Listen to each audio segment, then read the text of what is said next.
31st night కి farm house book చేసుకుని friends తో ఎంజాయ్ చేయాలనుకుంటున్నారా? అయితే వెంటనే డోసే యాప్ ని డౌన్లోడ్ చేసుకుని బుక్ చేసుకోండి. గారు నమస్తే జయ. ఏదైనా సరదా దెయ్యం కథలు, భూతం కథలు ఇలాంటి చెప్పుకుంటాం కదా రమ్మగారు. మంచి దెయ్యాలు, పిచ్చి దెయ్యాలు, దెయ్యం దెయ్యాలు అలా ఏదైనా ఒక మంచి స్టోరీ చెప్పండి అండి. చెప్తా. పనికిమాలిన సలహాలు చెప్తా. పనికిమాలిన సలహాలు, కథ పేరే అది. పనికిరావు సలహాలు. ఓకే, ఇప్పుడు ఇది దెయ్యం చెప్తుందా, దెయ్యంకి వచ్చినాయా? దయ్యానికి చెప్తుంది, దయ్యమే చెప్తుంది, పిశాచాల కథే ఇది. ఉండు మొత్తం చెప్తా. ఓకే. మాచిరాజు కామేశ్వరరావు గారు, నేను మొన్న ఒక పేరు చెప్పాను కదా, అవును, వీరు కథలు వల్ల సరదాగా ఉంటాయి. వారిది ఈ స్టోరీ చందమామ కథల్లోది. పూర్వం అంట ఒక ఊరి చివర శ్మశానం దగ్గర ఒక దిగుడు బావి ఉందట. అయితే ఒక వృద్ధ పిశాచి ఎక్కడి నుంచో ఎగురుకుంటూ వచ్చి ఆ దిగుడు బావు గట్టు మీద కూర్చుంది. ఆ చుట్టూతా చెట్ల మీద అక్కడ ఇక్కడ చాలా పిశాచాలు ఉంటాయని చెప్పుకునేవాళ్ళు. ఇంతలో ఏమైంది, ఎవరి వాళ్ళు ఇక్కడ వచ్చి కూర్చున్నారు, నా ప్లేస్లో కూర్చున్నారని ఒక పిశాచి గొంతు వినపడింది. అది పైకి వచ్చింది. అది ఒక ఆడపిశాచి. ఇక్కడ కూర్చున్న వృద్ధ పిశాచం ఏమందంటే, గట్టు విశాలంగానే ఉంది, ఎవరైనా కూర్చోవచ్చు, నువ్వు కూడా కూర్చుంది కానీ రా, ఏమిటి సంగతులు అని పిలిచింది. పిశాచాలు కబుర్లు చెప్పుకుంటాయి.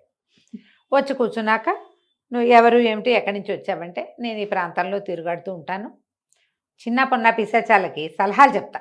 ఓకే, నేను చాలా అనుభవజ్ఞుణ్ణి, బాగా వృద్ధుడయ్యాక మరణించిన పిశాచం అన్నమాట. అది జీవితానుభవం చాలా ఉంది. పిశాచిగా మారి కూడా చాలా కాలమైంది. ఇక్కడ అందరికీ నేను సలహాలు చెప్తాను, అన్ని రకాల అనుభవాలు సలహాలుగానే చెప్తానని చెప్పేసరికి ఈ ఆడపిశాచి నాకు కూడా ఒక సలహా కావాలి, ఉండని వచ్చి గట్టు మీద కూర్చుని నేను ఇవాళ ఇక్కడికి వచ్చా కానీ నేను ఒక మర్రి చెట్టు మీద ఉండేదాన్ని. ఆ మర్రి చెట్టు మీద ఎంత హాయిగా ప్రశాంతంగా ఉండేదో. పక్కన ఒక పాతబడిపోయిన ఇల్లు ఉండేది, సుఖంగా ఉండేది. ఆ ఇంట్లో ఎవ్వరూ లేరు. నేను చాలా ప్రశాంతంగా ఉండేదాన్ని. నాకు ఆ మోతలు అవి విసుగు. అయితే కొత్తగా ఆ ఇంట్లోకి ఒక సంగీతం మాస్టర్ చేరాడు. సంగీతం మాస్టరు ఆయన వాయించేస్తాడు, మధ్యలో వాయిస్తాడు, అదే మృదంగం వాయిస్తాడు, హార్మోనియం ఏమిటో వాయిస్తాడు, నిరంతరం ఓహని గొంతెత్తుకుని ఏదో ఒకటి పాడుతూనే ఉంటాడు. ఈ సంగీత మాస్టర్ కోసం ఊళ్ళో నుంచి పిల్లలు జల్లలు బోళ్ళంత మంది వస్తున్నారు. ఆడపిల్లలు మగపిల్లలు చిన్న పెద్ద రోజంతా బ్యాచీలుగా వస్తూనే ఉంటున్నారు. పొద్దస్తమానము సంగీతమే. పొద్దున మొదలుపెట్టి రాత్రి దాకా ఆగటం లేదే. బ్యాచ్కి 2-3 చొప్పున వస్తారు, ఒక 5-6 వస్తారు, అందరూ పాడతారు. అన్ని బ్యాచ్లతోటి మాస్టర్ వాయిస్తాడు, పాడేస్తాడు. పొద్దస్తమానం ఇదే గోల. అసలు సుఖం లేదు, విరక్తిగా ఉంది. ఎలా ఆయన్ని వాడి నుంచి, ఆ సంగీత మాస్టర్ నుంచి విముక్తి పొందాలో చెప్పు అనగానే వృద్ధ పిశాచం ఇంతేనా, మాస్టర్ని భయపెట్టు, ఇవాళ రాత్రికి వెళ్ళిపోయి అని చెప్పేసరికి సరే బాగుందనుకుంది ఆడపిశాచి. చీకటి పడ్డాక సంగీత పాఠాలన్నీ ఆగినాయి. ఆయన ఒక కిటికీ పక్కేసుకుని పడుకున్నాడు మాస్టర్ లోపల, సంగీత మాస్టర్. ఈ పిశాచం రైమని కిటికీలోంచి వచ్చి ఒక గండు పిల్లిలాగా వేమని పెద్ద గండు పిల్లులు ఒక విచిత్రమైన అరుపులు అరుస్తాయి, ఉలిక్కి పడతాం నిద్రలో. అయితే పిల్లిలాగా లోపలికి వచ్చింది, పెద్దగా అరిచింది. ఈయన ఉలిక్కిపడి లేచాడు. ఆయన లేచి ఆయన చూస్తూ ఉండగానే ఈ గండు పిల్లి కాస్త పిశాచంగా మారిపోయింది.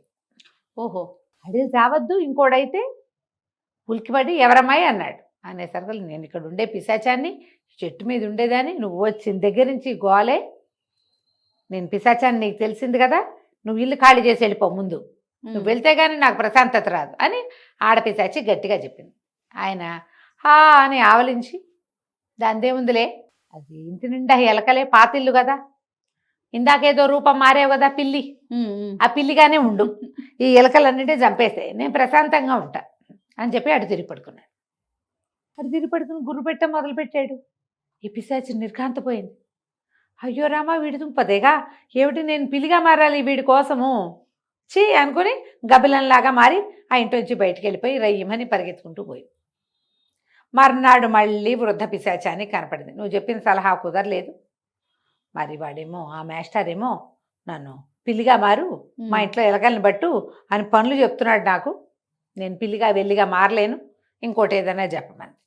ఈ ముసలి పిశాచి, వృద్ధ పిశాచి ఉందిగా, ఆయన అన్నాడు, అమ్మాయి అట్లా కాదు, అసలు ఇల్లు పీకి పందిరేయాలి ఇలాంటి వాళ్ళకి, ఇల్లు పీకి పందిరేస్తే పని చూడు, నువ్వు చచ్చినట్టు వెళ్ళిపోతాడు మాస్టర్ అని చెప్పాడు.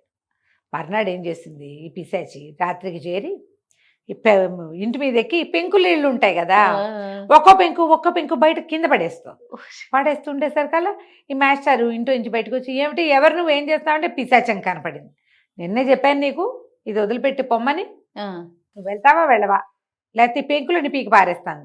ఈయన అన్నాడు, ఇప్పుడే 4 డబ్బులు చేరినాయి, పెంకులు పాత పడిపోయి ఇల్లంతా వానాకాలం వస్తే కురుస్తుందేమో, పెంకులన్నీ తీయించి కొత్త పెంకు నేయిద్దాం అనుకుంటున్నా, పీకేయమ్మా మొత్తం, ఓ సగం కూలి కలిసి వస్తుంది నాకు, మొత్తం పీకేసి బయటపడేసామంటే రేపొద్దున పెంకులు నేసేవాడిని పిలుస్తా, వాడు పీకడానికి కొంత డబ్బులు తీసుకుంటాడు. అవును, అది పీకుడు వ్యవహారం అయిపోయింది అనుకో. ఒకటి నేయటమేగా ఇల్లు చాలా హాయిగా ఉంటుంది, నువ్వు బాగా గొప్ప సహాయం చేస్తావు, చాలా బాగుంది, ఇంట్లో ఉంటే డిస్టర్బెన్స్, నేను బయట పడుకుంటాను. వాడు కిందకి బయటకు వచ్చేసి చెట్టు కింద పడుకుని గుర్రు పెట్టడం మొదలుపెట్టాడు. ఈ పిశాచి కొళ్ళు మండిపోయింది, వీడి పని నేను చేయటం ఏమిటి, ఒళ్ళు తిక్కరైపోయింది దానికి, చెయ్యి అనుకుని మళ్ళీ పోయింది దిగుడు బావి దగ్గరికి. మర్నాడు ముసలాయన మళ్ళీ కనపడేసరికల్లా, నువ్వు బెదిరించు, ఇక ఇవి చేసావు ఇట్లా, ఈసారి ఏమైనా సరే నువ్వు ఖాళీ చేస్తావా చేయవా, లేకపోతే నేను చంపేస్తా, అలాంటి ఏమన్నా బెదిరించుకున్నాడు. పిశాచాలకి చంపేంత ఉండదు, ఇలాగే చేయగలుగుతాయి, అవి విసిగిస్తాయి, చంపటం వాటి వల్ల అయ్యే వ్యవహారం కాదు పాపం. సరే మర్నాడు మళ్ళీ కనపడి ఆయన అడిగింది, నువ్వు ఇల్లు ఖాళీ చెయ్యి అనేసరికి, ఇంకా నయం ఈ ఇంటికి నాకు అద్దెకి ఇల్లు దొరకలేదు, ఎక్కడ సంగీతానికి పాఠం పెడతానన్నా సంగీత మాస్టర్కి ఎవ్వరు ఇళ్ళు అద్దెకి ఇవ్వరు, పొద్దుస్తమానం ఈ గోలని. అవును, అందుకని నాకు ఎక్కడ ఇల్లు దొరకలేదు, ఇది అసలు కారు చవకలో ₹1 కూడా నేను వాళ్ళకి ఇవ్వక్కర్లా, ఇల్లు బాగు చేసుకుని ఉండమన్నారు.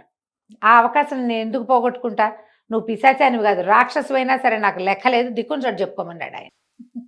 ఎక్కడ ఇల్లు దొరకలా, ఇంత పెద్ద ఇల్లు, తోట వాకిలి దొడ్డి అన్నీ ఉన్నాయి, చక్క పిల్లలు వచ్చి కూర్చుని 4 పక్కల కూర్చుని సంగీతాలు పాడుకోవడానికి వీలుగా ఉంది, దగ్గరలో ఇళ్ళు లేవు వాళ్ళందరూ పొట్టడానికి, అందరు ఎవరు పొట్టట్లేదంటే పిశాచం తయారైంది. ఓకే, ఈ పిశాచికి అర్థమైంది, ఈ ముసలాయన చెప్పే సలహాలు నాకేం పని చేయట్లేదే, 3 సార్లు ఇచ్చాడు ఐడియా, 3 వేస్ట్. ఎప్పుడు కూడా సలహాలు తీసుకోకూడదు, మనకు కావలసిన పని మనం చేసుకోవాలి అనేది బాగా ఆలోచించుకుని చెట్టు మీద కూర్చుంది. ఒక నిర్ణయానికి వచ్చింది.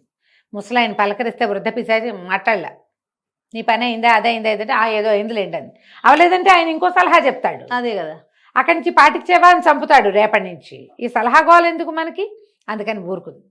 4వ రోజు ఈయన కనపడింది, నాకు కూడా సంగీతం చెప్పండి అని అడిగేసరికల్లా ఈయన, అబ్బే నీకేం సంగీతం వస్తుంది, నీకట్టా రాదన్నాడు. ఎందుకు రాదండి, రేపు పొద్దున్నే పిల్లలు వాళ్ళు వస్తారు కదా, అప్పుడు నేను కూడా వచ్చి వాళ్ళతో పాటు కూర్చొని సంగీతం చెప్పుకుంటానండి. అనగా నేను హడిలిపోయి, నువ్వు వస్తావా అన్నాడు. నేను వస్తానండి, రేపొద్దున్న పిల్లలు వస్తారు, ఆడపిల్లలు వస్తారు, మగ పిల్లలు వస్తారు, వైలిన్లు వాయించే వాళ్ళు, హార్మోని వాయించే బోళ్ళంత మంది ఉన్నారుగా పిల్లలు, వాళ్ళతో పాటు వచ్చి నేను కూడా కూర్చుని సంగీతం నేర్చుకుంటా, మీరు నాకు విడిగా చెప్పకపోతే నేను అక్కడే చెప్పించుకుంటాను. విడిగా పిశాచానికి ఆయన ఎలాగో చెప్పలేడు, జనాల్లోకి వస్తే ఈయనకి హడలు పుట్టింది. పిశాచ పిల్ల ఒకటి రేపొద్దున పిల్లలతో పాటు సంగీతానికి వచ్చిందంటే ఆ పిల్లల పేరెంట్స్ రాణిస్తారా? ఈయన బికమహం వేసి సరేలే అన్నాడు. మర్నాడు పొద్దున తట్టపుట్టా సర్దుకుని వెళ్ళిపోయాడు. చూడు 3 సలహాలతోటి పనిచేసిన అవల, దీని సొంత తెలివితేటలు వాడి ఆయన మర్నాడు పొద్దుటికి ఆయన తట్టాపుట్టా సర్దుకుని బయటికి వెళ్ళాక ఈ పిశాచం ఆ దిగుడు బావిని వదిలిపెట్టి హాయిగా తన ముందు నుంచి ఉంటున్న మర్రి చెట్టు మీద ప్రశాంతంగా పోరు పొక్కు లేకుండా జీవించడం మొదలుపెట్టింది. పిశాచాల కథలు ఇప్పుడు ఇలాంటి కథ ఉందా? పిశాచాలు ఉండవు మొదట, ఇలాంటి కథలు చెప్పకూడదు అనిపిస్తుంది.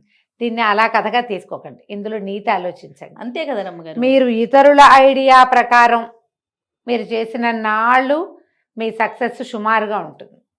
మీరే సొంతంగా ఆలోచించి చేసినది ఎప్పుడు బాగుంటుంది. ఇతరులది మనం ఇంప్లిమెంట్ చేస్తాం అంతే, కానీ మందైతే లోపల నుంచి వచ్చిన దాని ఇంప్లిమెంటేషన్ వేరేగా ఉంటుంది కదా.